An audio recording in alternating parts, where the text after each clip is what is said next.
ഇനി വൈകേണ്ട, ഇന്ന് തന്നെ നിങ്ങളുടെ വീടിനായി സിസോ സന്ദർശിക്കൂ. സിസോ, മേക്ക് ലൈഫ് സിമ്പിൾ. പാർപ്പിടം, കുടിവെള്ളം, ശുചിത്വം എന്നീ മേഖലകൾക്ക് പരിഗണന നൽകി ഓങ്ങല്ലൂർ ഗ്രാമപഞ്ചായത്ത് ബജറ്റ് അവതരിപ്പിച്ചു.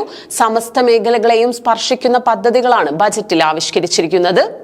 2026-27 വർഷം നടപ്പാക്കാൻ ഉദ്ദേശിക്കുന്ന വികസന പദ്ധതികളുമായാണ് ഓങ്ങല്ലൂർ ഗ്രാമപഞ്ചായത്ത് ബജറ്റ് അവതരിപ്പിച്ചത്.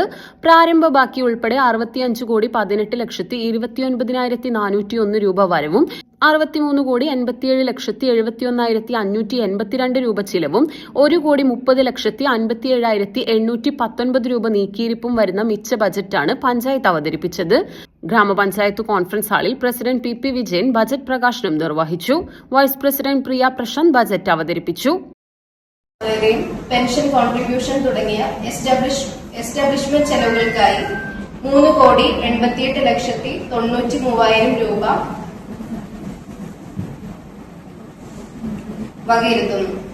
ഭരണ ചിലവുകൾ, അച്ചടി, ഇൻഷുറൻസ്, ആനുകാലികങ്ങൾ, പരസ്യം, കോടതി ചെലവുകൾ തുടങ്ങിയ ഭരണസമിതി ചെലവുകൾക്കായി 1,47,35,000 രൂപ വകയിരുത്തുന്നു. അനിവാര്യ ചിലവുകൾ, വൈദ്യുതി charge, water charge, petrol, diesel ആസ്തികളുടെ സംരക്ഷണം, അറ്റകുറ്റപ്പണികൾ, ഇലക്ഷൻ ചെലവുകൾ തുടങ്ങിയ പഞ്ചായത്തിന്റെ ഭരണപരവും അനിവാര്യപരമായ പ്രവർത്തനങ്ങൾക്കായി 1,45,85,000 രൂപ വകയിരുത്തുന്നു. പദ്ധതി പ്രവർത്തനങ്ങൾക്കുള്ള വകയിരുത്തലുകൾ.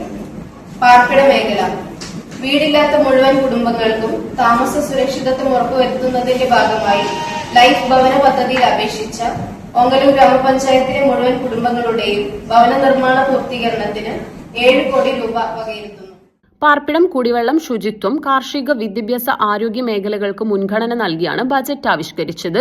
ഗ്രാമപഞ്ചായത്ത് സ്റ്റാൻഡിംഗ് കമ്മിറ്റി അംഗങ്ങൾ, പഞ്ചായത്ത് അംഗങ്ങൾ, പദ്ധതി നിർവഹണ ഉദ്യോഗസ്ഥർ, ജീവനക്കാർ തുടങ്ങിയവർ പങ്കെടുത്തു.